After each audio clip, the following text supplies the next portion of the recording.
Así es, mira, acaba de llegar justamente Cinta Pérez, abogada querellante, y yo quiero partir con una consulta de inmediato para que tú también puedas hacer las consultas pertinentes. Está Cari en el estudio, pero finalmente se dio a conocer un examen toxicológico fundamental, donde se detectó marihuana, cocaína y ketamina. Sin embargo, usted alude a que falta otro examen toxicológico que esperemos se haya hecho, que tiene que ver con la arteria femoral. Ojalá se haya hecho, usted me dice, no tienen conocimiento de que ese examen se haya realizado o no. ¿Cuál es la importancia de aquello y no solo quedarse con el examen que recién nosotros tuvimos conocimiento, que tiene que ver con la sangre cardíaca? Muchas gracias por acompañarnos y buenas tardes. Buenas tardes. Primero que todo, señalar que el informe toxicológico que arribó a la Fiscalía Local de Quintero el día 23 de noviembre, esta querellante tuvo conocimiento el día 5 de diciembre, recién. Producto de haber solicitado una copia actualizada de la carpeta investigativa. Ahora bien, la autopsia, el informe de autopsia de Valentina solamente habla de haber extraído sangre cardíaca. Lo que nosotros aludimos y verificamos, que la resolución exenta que establece la normativa y el protocolo para realizar la toma de exámenes de sangre que son complementarios a la autopsia, exige como tomas de sangre obligatorios para efecto del informe y examen toxicológico, tanto toma de muestra cardíaca y periférica femoral. Así lo dice la normativa, la resolución exenta en su punto 6.6. Por tanto, acá lo que nosotros tenemos como informe toxicológico solamente versa sobre una muestra de sangre, una de las obligatorias, y que nos da una situación que es la siguiente. Nos dice que respecto de la marihuana se detectan trazos. ¿Qué quiere decir eso? Que existen trazos de marihuana, quiere decir que esa marihuana pudo haber sido consumida en 1 mes, 2 meses o 3 meses atrás. Y antes del hecho. Antes del hecho, evidentemente. Por eso es poco claro. Y además, bueno, se detecta en mayor cantidad la presencia de cocaína y ketamina, ¿ya? Que la cocaína con la ketamina producen un efecto antagónico, por tanto puede ser que en un minuto primero existe la euforia y luego el efecto propio de la ketamina, que es un sedante. Ahora, ¿qué solicitamos nosotros? En cumplimiento, que debería ya haberse cumplido por el Servicio Médico Legal de Quillota, la extracción y la toma de muestra tanto cardíaca como femoral, solicitamos a la Fiscalía Local de Quintero que consultara al Servicio Médico Legal si eso se había realizado, es decir, si se había cumplido el protocolo, extrayendo la toma de muestra cardíaca como femoral. Estamos a la espera, pero sabemos cuál va a ser el resultado porque la autopsia solamente indica que se habría extraído sangre cardíaca. Lo que no nos permite poder despejar en qué momento es que se consumió la cocaína y la ketamina. ¿Se consumieron juntas? ¿En qué rango de horario se consumió o se dio a Valentina esa droga? Porque si sucede que se dio a las 12 de la mañana o de la tarde o a las 9 de la mañana, Valentina estaba acompañada. Y sin olvidar las declaraciones que obran ya en la carpeta investigativa, que dicen que ya sabemos que él le habría propiciado esa droga. Que la misma Fiscalía Nacional en su informe de diciembre del 2022 dice que la ketamina es una de las drogas que más se está comercializando y que es letal y que Chile debe reaccionar a aquello. Cari, te escucho. Sí. Ella está sin retorno por si acaso. Ah, ya, perfecto. Si le puedes transmitir, Dani, la importancia y el examen toxicológico llega a ese nivel, a establecer la hora en que podría haber sido consumida la droga. ¿A ese nivel determina hasta la hora en que podría haber consumido? En la literatura a nivel internacional y en los análisis y convenciones toxicológicas que se hacen a nivel mundial, se le denomina la muestra femoral la muestra de oro. Porque es tan importante, Karina, porque nos puede dar un rango horario. Y esa es la prolijidad y eso es lo que se necesita en estas investigaciones. Por tanto, nos dieron un informe de un análisis toxicológico, sí, pero solamente cardíaca. ¿Qué hacemos con eso? No nos sirve. No responde a lo que es necesario tener en esta investigación. Claro, y a Cintia le queda la certeza de que la Fiscalía pidió esa prueba con extracción de muestra de sangre femoral, o la Fiscalía lo pidió solamente así como un informe toxicológico, no hizo precisiones. ¿Qué es lo que sabe usted de lo que pidió la Fiscalía? La orden que da la Fiscalía Local de Quintero al Servicio Médico Legal es la toma de muestras para exámenes toxicológicos. Por tanto, el Servicio Médico Legal, apegado a la normativa y al cumplimiento del protocolo, que es lo que los rige, se entiende y sabe que la única forma de llegar a puerto de un examen toxicológico y con ello un informe es en cumplimiento de la misma normativa, es decir, haber extraído sangre cardíaca y femoral. Ya, ¿y por qué cree entonces, o si usted tiene alguna sospecha de por qué no se hizo el informe completo? Sospechas pueden quedar en el foro interno, Karina, pero lo que nosotros queremos ahora es que nos digan el por qué. Si se hizo o no se hizo y por qué no se hizo. Porque una vez que tengamos esa respuesta, entonces habrá que seguir la responsabilidad administrativa tanto del servicio médico legal como también de las instrucciones que se realizaron, si es que se realizaron de una forma dispersa. Pero lo que yo conozco y teniendo pleno conocimiento de lo que obra en la carpeta investigativa, fue ordenada la diligencia de toma de muestras para efectos del análisis toxicológico. Ya, con esa palabra en plural. Vamos a hacer una pequeña pausa comercial. Queremos seguir conversando con Cintia, con Dani, que está junto a ella también, y sobre este caso que sin duda sigue planteando interrogantes, ¿no? Se suman nuevos elementos que lo único que hacen es plantear más preguntas que respuestas a estas alturas respecto de cómo falleció, en este caso, Valentina González en Quintero. Hacemos una pausa y regresamos de inmediato.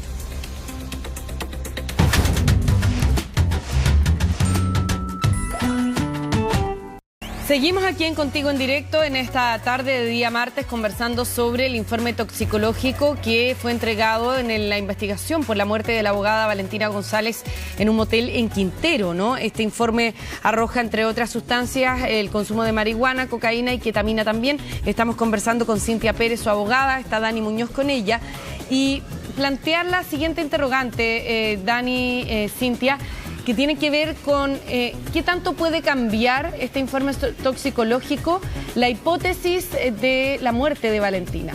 Porque aquí inicialmente se hablaba de asfixia por inmersión, pero esto podría eventualmente cuestionar que la asfixia por inmersión haya sido una consecuencia de también condiciones que ella no le permitían reaccionar a tiempo, por ejemplo, al momento de estar en un jacuzzi.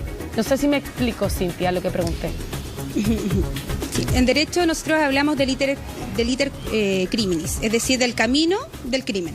En este sentido, ¿qué podemos decir?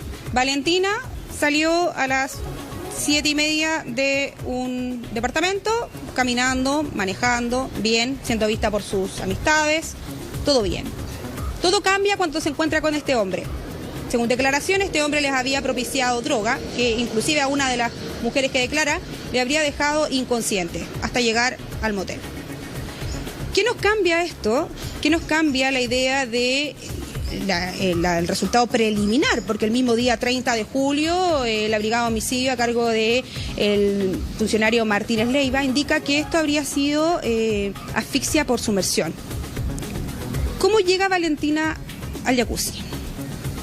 ¿Cómo se queda dormida Valentina al jacuzzi? ¿Me pueden decir si existe cocaína, existe marihuana y ketamina? ¿Quién le dio a Valentina ketamina? Si queremos ser bien dudosos, podríamos decir Valentina consumió ketamina o a Valentina le dieron ketamina. La persona que otorgó esa droga, que es un sedante para caballos, claro, puso a Valentina en esa situación. Valentina hoy día no está para decirnos si yo la quise consumir o no la quise consumir, pero su cuerpo está hablando. Hablaría mucho mejor si la vena femoral hubiese sido pesquisada y también sacado la muestra pertinente. Pero en este minuto, Karina, lo que nosotros tenemos es reforzada nuestra teoría del caso, en donde Valentina debe estar conduciendo el vehículo luego de que se le entrega droga, que pudo haber sido: mira, esto es cocaína, pero resulta que tiene mayor concentración de ketamina. ¿Quién la entregó? O sea, una mezcla, dicen ustedes. ¿Se ha investigado al respecto? ¿Tenemos claro quién entregó eso? Las declaraciones. Sobredosis en Valentina no había. Sobredosis no existe y no existe ningún fundamento para poder acreditar ello. ¿Por qué? Porque además de la droga que se pudo haber encontrado, y que, reitero, sería mucho más preciso con la femoral, no existen elementos ni evidencias externas ni internas en la autopsia. No existe problemas cardíacos, no existe un problema en el cerebro, no existe problema en ninguna parte del cuerpo, tanto interno como externo de Valentina, que puedan ser atribuibles a una sobredosis. Por tanto, acá esta droga se utilizó para dejar a Valentina en un estado en donde su voluntad no podía ser expresada y estaba, como la vieron ustedes en los videos que ya han circulado por los medios de comunicación, caminando sin un rumbo fijo y de una forma en que evidentemente estaba fuera de sí. Claro. Queremos sumar a la conversación también a esta hora al psiquiatra y perito forense Rodrigo Paz, que está junto a nosotros para ir desglosando esta información. Muchas gracias, Rodrigo, por estar conversando con nosotros a esta hora de la tarde y preguntarte directamente si este tipo de sustancia es clave también para inhibir la voluntad, porque aquí lo plantea Cintia, ¿quién puso a Valentina en ese lugar? ¿Qué posibilidades tenía Valentina una vez puesta en el jacuzzi de reaccionar y de poder salirse, por ejemplo, del jacuzzi si es que no quería estar ahí? ¿Qué posibilidades tenía por sus propios medios de poder evadir el efecto de lo que ya había consumido, si es que se lo dieron o si es que lo consumió voluntariamente, ¿no? Buenas tardes. Hola, buenas tardes. Bueno, lo primero que me gustaría decir es que desgraciadamente las 3 drogas involucradas en esta muerte son drogas de uso cada vez más frecuente en Chile. ¿Ya? Para quienes trabajamos ya no solo en el ámbito jurídico o forense, sino que para quienes ejercemos la psiquiatría clínica, cada día son más los jóvenes, niños, adolescentes, adultos jóvenes, que entre los cócteles de drogas que consumen, donde está el tusi, donde está, ¿no es cierto?, una serie de drogas sintéticas que andan circulando, hongo, LSD, etcétera, está la ketamina. Hoy día en Chile se consume mucha ketamina. Y afortunadamente, de confirmarse que esta muerte está asociada al uso de ketamina, sería hasta donde sé, por lo menos la primera noticia que yo como clínico forense tengo de alguien que haya fallecido por el uso de esta sustancia, ¿ya? ¿Y por qué comento esto? Porque si bien es cierto lo que señala la abogada, que esta es una droga muy peligrosa, ¿ya? Es una droga que en sobredosis se usa, bueno, de hecho para uso veterinario, digamos, ¿ya? Y en humanos se usa como un anestésico que provoca un cuadro o un tipo de anestesia que se conoce como anestesia disociativa, que es una especie de estado donde la persona no siente dolor, no experimenta angustia, miedo, etcétera, y está consciente al mismo tiempo, ¿no? Por eso es que es una droga que se usa mucho en niños, es un anestésico que se usa mucho en la pediatría para tratamientos incluso dentales, digamos, en algunos casos extremos. Entonces es un anestésico muy útil, que tiene esta ventaja, pero que se está usando cada vez más como droga. La pregunta entonces ¿es casual que esta joven de 27 años, que entiendo que ingresa a este motel con otras 2 mujeres y este hombre que es el que proporciona la droga, ¿es casual esto que ocurrió? No, desgraciadamente no. Hoy día el carrete en muchos sectores de la población le viene con ketamina, cocaína, marihuana, alcohol, tusi, etc. Entonces, claro, la pregunta que uno tendría que hacerse de acuerdo a la dinámica de los hechos, hasta donde hoy día sabemos, ¿hay razones para pensar que hubo dolo aquí? ¿Que hubo la intención de asesinarla, por ejemplo? ¿O la intención de colocar a esta joven en una situación, digamos, que la pusiera a merced, por decirlo así, de un depredador? Bueno, y respecto a lo primero, al dolo así con intención de matar, da la impresión de que no. La dinámica de los hechos no va en esa línea, ¿ya? Si alguien quiere asesinar a otra persona con una sobredosis de droga o lo que sea, a menos que se coluda con las otras 2 personas, se torna un poco alambicado eso. A mí me resulta mucho más plausible, y por supuesto no pretendo decir que estoy descartando la hipótesis del dolo, de que hubo intención homicida. A mí me parece que aquí todos los hechos apuntan a que hubo un accidente en donde hubo drogas que pueden producir muerte no solo por sobredosis.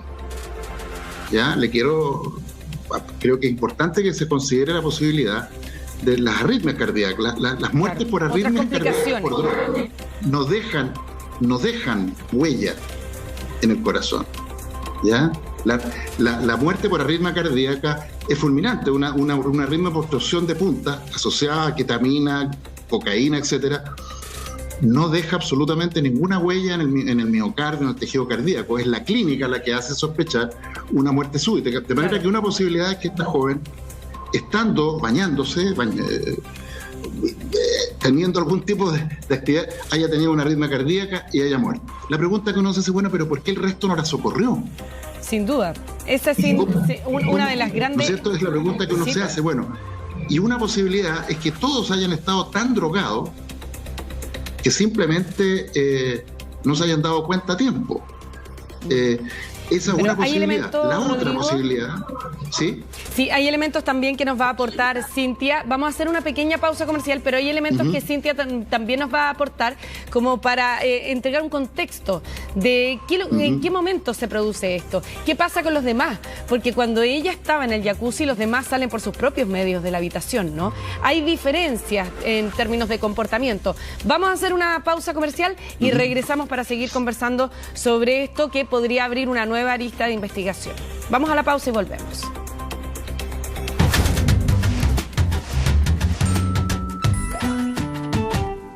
Bueno, regresamos a la conversación con Cintia Pérez, abogada de Valentina González, en torno a este informe toxicológico que ya se ha conocido. Lo que aquí planteaba Rodrigo Paz es que podría haberse tratado esto de un consumo masivo, ¿no es cierto?, de droga que provocara la falta de voluntad del grupo entero, ¿no es cierto?, de que estaba en el motel. ¿Usted está de acuerdo, abogada, con eso? En los términos que lo expuso, hablaba de la ausencia o de la no existencia del dolo. Para poder descartar el dolo en un hecho, en una circunstancia, en un crimen, en un delito, en una muerte, tenemos que hacer un análisis contrastado. No basta solamente con un informe. Y es más, con un informe que solamente, convengamos que se hizo con una única muestra de sangre. Ahora bien, el dolo es bien complejo acreditar. Y más complejo cuando revisten estas circunstancias en donde los procedimientos no se han realizado conforme a la normativa.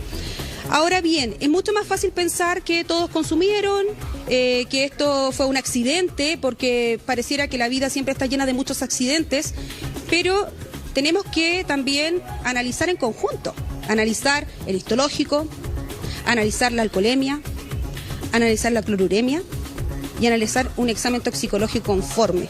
Y analizar también todas las muestras, y bueno, ahí el profesional también tiene que tener la expertise, así lo han señalado también, respecto a la exhumación. Ahora bien, no podemos saber si ellos todos consumieron lo mismo, porque no existe toxicológico de ellos. Claro. No existe. Pero aquí sí señalan que consumieron. Claro, y aquí hay una diferencia también en términos del comportamiento de ellos, ¿no? Durante el momento en que se produce el informe, cuando informan a Carabineros de la muerte, ¿no? Sí, efectivamente, y además convengamos que estos dos sujetos que acompañaban a Valentina no venían de un carrete, como señaló el profesional, venían de su casa, se habían levantado recién. Por tanto, ellos sabían, ellos eran los que estaban lúcidos, ellos eran los que inclusive tomaron en la conducción del vehículo de Valentina, porque ya en ese minuto, según sus propias declaraciones, Valentina no podía conducir. Entonces, si yo sé que esa persona no estaba en condiciones de conducir, ¿para qué la llevo a un motel? ¿Para qué la llevo a un motel y le doy droga? ¿Por qué? Eso es lo que hay que investigar. Y reitero, para poder descartar el dolo o enfatizar en la inexistencia del dolo, tenemos que ser responsables y hacer un análisis comparativo con todo lo que obra en la carpeta investigativa, con las declaraciones, con los exámenes, con los informes y con lo que el cuerpo de Valentina habla. Reitero, el cuerpo de Valentina, mediante la autopsia, no tiene vestigio alguno, interno ni externo, productos de lo que se quiere atribuir como un sobreconsumo o una sobredosis. Claro. Ahora, Rodrigo, por último, establecer aquí la importancia del examen toxicológico realizado con sangre de las dos partes, ¿no?, del corazón y de la arteria femoral. Eso se hace habitualmente. ¿Qué tanta relevancia tiene en los peritajes que se realizan, no? Si es que habitualmente la gente lo pide, porque me parece que es relevante. A mí, de nuevo, esa pregunta hay que hacérsela, por supuesto, a un toxicólogo forense, sí, ¿no? Yo soy psiquiatra forense, pero lo que puedo decir como médico y de lo que alcancé a revisar previo al programa es que, aquí hay tres drogas, ¿no es cierto? Que una es la cocaína, que tiene un periodo de eliminación más largo, otra es la marihuana, que tiene un periodo de eliminación muy rápido, y otro es la ketamina, que también tiene un periodo de eliminación extraordinariamente rápido. Por lo tanto, la única droga que uno podría buscar en pelo y en otros tejidos, una historia de consumo sería en el caso de la cocaína, y especialmente si la fallecida, que nada más, si están sus familiares escuchando esta entrevista, esta conversación, les entrego todas mis condolencias. Encuentro que esta es una chiquilla de 27 años, sí, pues. una abogada con una hija, un hijo, no sé, de 7 años. O sea, esto es una cuestión brutal, ¿ya? Entonces, y muere de esta manera extraña, ¿no? Nadie, o sea, yo no sé cuántas veces al año o en cada uno escucha de alguien que aparece muerto en un jacuzzi, ¿no es cierto? Claramente es una situación extraña. También es extraño el contexto, ¿no? Y bueno, en ese escenario, claro que tenemos 3 drogas, insisto, pero tratándose de una joven que no tenía una historia de ser una consumidora habitual. Claro. ¿Ya? Todo indica que no estamos en presencia de una adicta a cocaína. O sea, era egresada de Derecho, además, ¿no? O sea, bueno, hay egresados de Derecho, y hay abogados, y hay políticos, sí, y hay médicos psiquiatras que son pero adictos no alguien de consumo permanente. Así que lo que pasa es que la historia de ella no habla de eso.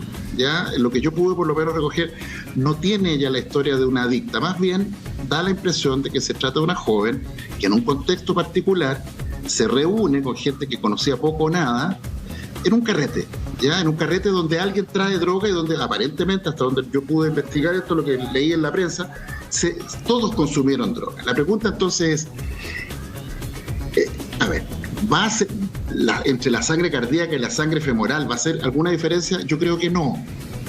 ¿Ya? Para efectos sí. Es que yo creo que fisiopatológicamente no veo por dónde, porque insisto, es sangre, entre la sangre que está en el corazón y la sangre que está en la vena en la arteria femoral, unos centímetros más abajo, no debiera en este caso particular hacer diferencia. Hay otros ¿Y por qué casos, no obliga la resolución entonces, claro, como muestra obligatoria? Porque, bueno, primero no es obligatoria. Yo creo que ahí usted lee mal. Es obligatoria, 6.6 de la resolución de normativa tanatológica del Servicio Médico Legal. Obligatoria, dice, muestras obligatorias. Los expertos es sangre femoral. Muestras obligatorias dice una normativa tanatológica. Bueno, en fin, yo no quiero... Rodrigo, insisto. Cintia, se nos va el tiempo. Lamentablemente tenemos que ir despidiendo el programa. Ya nos quedan, pero minutos solamente.